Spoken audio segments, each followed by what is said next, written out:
नमस्कार मेरे प्यारे साथियों, कैसे हैं आप सभी। आशा करती हूँ आप सब बढ़िया होंगी।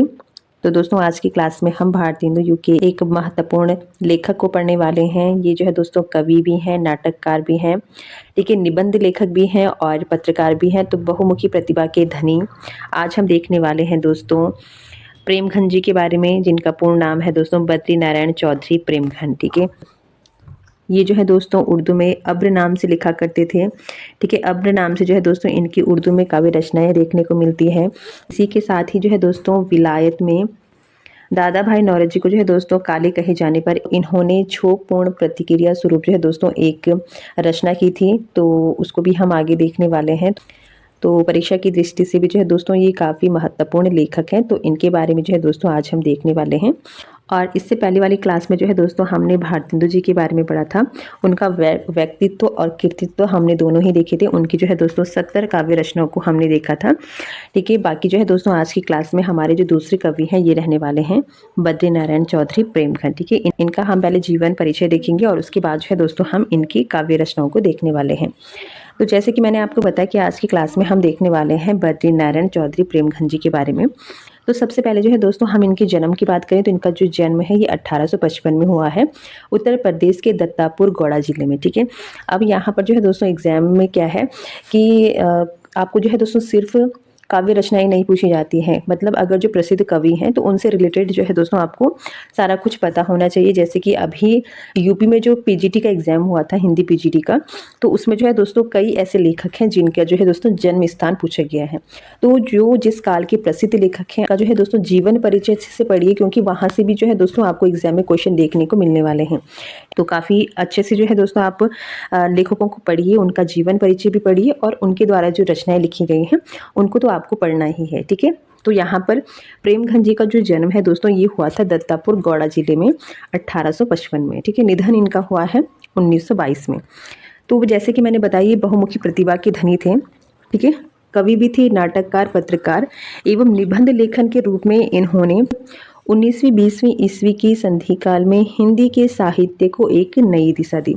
उपनाम अगर इनका पूछा जाए तो अब्र नाम से जो है दोस्तों ये काव्य रचनाएं करते थे उर्दू भाषा में। ठीक है, तो क्वेश्चन बनेगा कि बद्री नारायण चौधरी प्रेमघन जो है दोस्तों उर्दू में किस नाम से काव्य लेखन किया करते थे, तो ये किया करते थे अब्र नाम से। ठीक है, या फिर सीधा सीधा क्वेश्चन बनेगा कि अब्र उपनाम किसका है, तो आपको याद रखना है प्रेमघन जी का। ठीक है, चलिए, जैसे कि मैंने बताया कि ये एक पत्रकार भी थे, तो इनके द्वारा जो पत्रिकाएं संपादित की गई थी उनको भी हम देख लेते हैं। तो आपको दो पत्रिकाओं के नाम याद रखना है। ठीक है, एक तो है दोस्तों आनंद कादम्बिनी जो कई बार परीक्षा में पूछी गई है, और दूसरी है दोस्तों नागरी नीरद। ठीक है, यहाँ पर अगर हम बात करें आनंद कादम्बिनी की तो इसका जो प्रकाशन हुआ है ये हुआ है 1881 में। ये एक जो है दोस्तों मासिक पत्र है। इसके अलावा नागरी नीरद की अगर हम बात करें तो ये इसका जो प्रकाशन हुआ है 1883 में, और ये एक साप्ताहिक पत्रिका है। ठीक है, और दोनों ही जो है दोस्तों ये मिर्जापुर से निकलती थी। इसके अलावा इनके द्वारा कुछ स्थापनाएं की गई है, वो भी आप देख लीजिए। तो रसिक समाज और संदर्भ सभा जो है दोस्तों इनके द्वारा स्थापित किए गए हैं, और दोनों ही कहाँ पर की गई थी, मिर्जापुर में।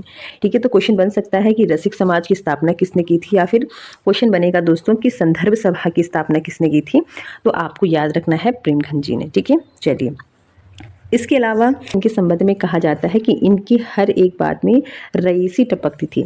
बातचीत का जो है ढंग इनका बहुत ही निराला और अनूठा था। ठीक है, इसी के साथ एक महत्वपूर्ण फैक्ट जो आपको याद कर लेना है, तो इन्होंने जो है दोस्तों विलायत यानी कि लंदन में दादा भाई नौरोजी को काले कहे जाने पर क्षोभपूर्ण प्रतिक्रिया स्वरूप कविता लिखी थी। ठीक है, और ये कविता लिखी थी दोस्तों इन्होंने भारत सौभाग्य नाटक में, जो कि इनका प्रकाशित हुआ था 1880 में। ठीक है, तो ये पंक्ति आपसे पूछी जा सकती है, इसे आप ध्यान में रखिए। तो ये पंक्ति है आपकी प्रेमघन जी की भारत सौभाग्य नाटक में, जो कि इनका निकला था 1880 में। ठीक है, तो यहाँ पर ये पंक्ति आपको थोड़ी ध्यान में रखनी है, एग्जाम में पूछी जा सकती है कि ये पंक्ति किसकी है। तो पंक्ति है दोस्तों, अचरज होत तुम हो सब गोरे बाजत कारे, तासो कारे कारे शब्दों पर है वारे, कारे कृष्ण राम जलधर जल बरसाने वारे, कारे लागत ताहि सो कारण को प्यारे।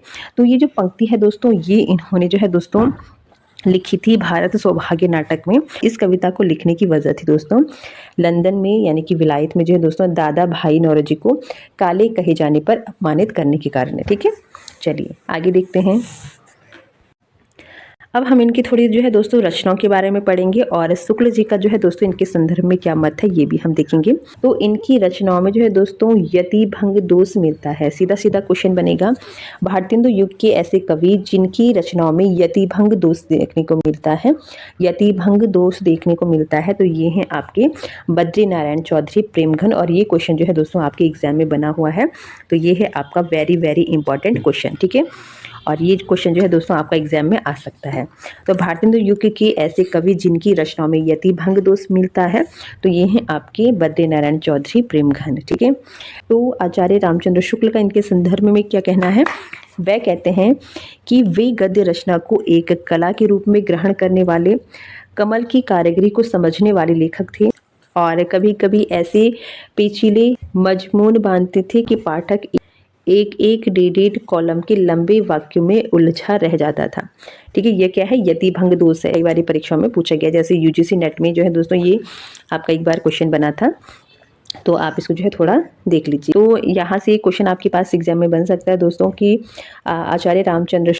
चलिए अब हम इनकी रचनाओं को थोड़ा देख लेते हैं। इसमें हम सिर्फ जो है दोस्तों काव्य रचनाओं को देखेंगे। जब हमारी नाटक गद्य विधा स्टार्ट हो जाएगी, फिर उसमें जो है दोस्तों हम इनकी नाटक को कवर करेंगे और जो अन्य रचनाएं हैं, ठीक है, नाटक और निबंध वगैरह जो इनके हैं, तो इनकी समस्त रचनाएं जो है दोस्तों ये प्रेमघन सर्वस्व में संकलित है। प्रेमघन सर्वस्व में जो है दोस्तों इनकी संपूर्ण रचनाएं संकलित है, जिसका प्रकाशन हुआ था 1909 में।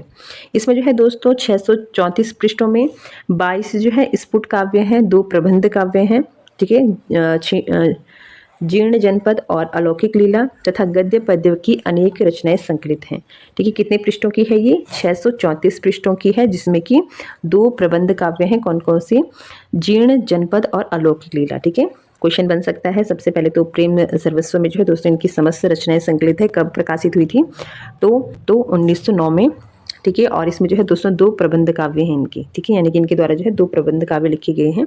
कौन सा, जीर्ण जनपद और अलौकिक लीला, ठीक है। चलिए आगे देखेंगे। अब हम इनकी रचनाओं को देख लेते हैं, ठीक है। और सारी ही इंपॉर्टेंट रचनाएं दोस्तों इनकी कई बार परीक्षा में पूछी जाती हैं। तो पहले आपको ध्यान रखना है दोस्तों युगल मंगल स्तोत्र, ठीक है, ये कई बार परीक्षा में पूछी गई है और इसका प्रकाशन हुआ है 1874 में। 20 छंदों में जो है दोस्तों राधा कृष्ण की स्तुति इसमें की गई है। दूसरा है ब्रिजचंद पंचक, इसका प्रकाशन हुआ था 1875 में। नेक्स्ट है कली कला तर्पण, 1885, 15 मात्राओं की जो है दोस्तों चौपाई छंद का इसमें प्रयोग किया गया है। वेरी वेरी इंपॉर्टेंट जो है दोस्तों शोकाश्रु बिंदु, ठीक है, शोकाश्रु बिंदु 1885 में, इसमें 115 छंद है और ये जो है दोस्तों भारतेंदु जी के निधन के समय पर लिखी गई थी। कौन सी लिखी गई थी, शोकाश्रु बिंदु। कौन सी लिखी गई थी, शोकाश्रु बिंदु, कब, 1885 में। और 1885 में ही जो है दोस्तों भारतेंदु हरिश्चंद्र का निधन हुआ था। तो आपको जो है दोस्तों इसका प्रकाशन वर्ष याद कर लेना है और महत्वपूर्ण रचना है, एग्जाम में पूछी जा सकती है, ठीक है। क्वेश्चन बनेगा दोस्तों कि प्रेमघन जी द्वारा जो है दोस्तों भारतेंदु जी के निधन पर कौन सी रचना लिखी गई थी, तो शोकाश्रु बिंदु 1885 में।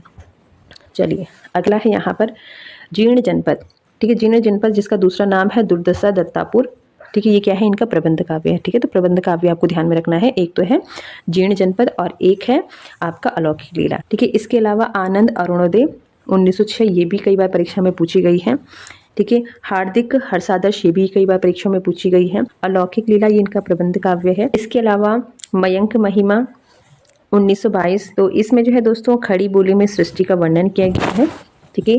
लालित्य लहरी 1902, वर्षा बिंदु, इसके अलावा सूर्य स्त्रोत 1892। तो सारी ही रचनाएं इनकी काफ़ी महत्वपूर्ण है, हर बार परीक्षा में पूछी जाती हैं। तो 12 काव्य रचनाएं यहाँ पर दी गई हैं दोस्तों, एक बार फिर से देख लेते हैं, ठीक है, इंपॉर्टेंट है दोस्तों सारी ही। पहला है आपके पास युगल मंगल स्तोत्र 1874, फिर है ब्रजचंद पंचक, कली कला तर्पण, शोकाश्रु बिंदु, जीर्ण जनपद, आनंद अरुणोदय, हार्दिक हर्षादस, अलौकिक लीला, मयंक महिमा, लालित्य लहरी, वर्षा बिंदु और सूर्य स्त्रोत, ठीक है। ठीक है, 2 इनके प्रबंध काव्य हैं, जीर्ण जनपद और अलौकिक लीला। मयंक महिमा में इन्होंने खड़ी बोली में सृष्टि का वर्णन किया गया है और भारतेंदु जी के निधन के समय पर जो है दोस्तों इन्होंने शोकाश्रु बिंदु नामक काव्य रचना की है। ठीक है, ये थे दोस्तों हमारे भारतेंदु युग के एक प्रसिद्ध लेखक प्रेमघन जी। तो भारतेंदु युग के जो है दोस्तों ये हमारे दूसरे महत्वपूर्ण कवि थे। नेक्स्ट क्लास में जो है दोस्तों एक और कवि को हम देखने वाले हैं। तो फिलहाल आज के लिए इतना ही। आप सभी को क्लास कैसे लगी हो तो प्लीज़ कमेंट बॉक्स में ज़रूर बताएं। इसी के साथ अगर वीडियो यूज़फुल लगी तो दोस्तों वीडियो को लाइक कर दीजिए, चैनल को सब्सक्राइब कर दीजिए और ज़्यादा से ज़्यादा जो है दोस्तों वीडियो को शेयर कीजिए। ठीक है, फिलहाल दोस्तों आज के लिए इतना ही। मिलते हैं नेक्स्ट क्लास में, तब तक के लिए धन्यवाद।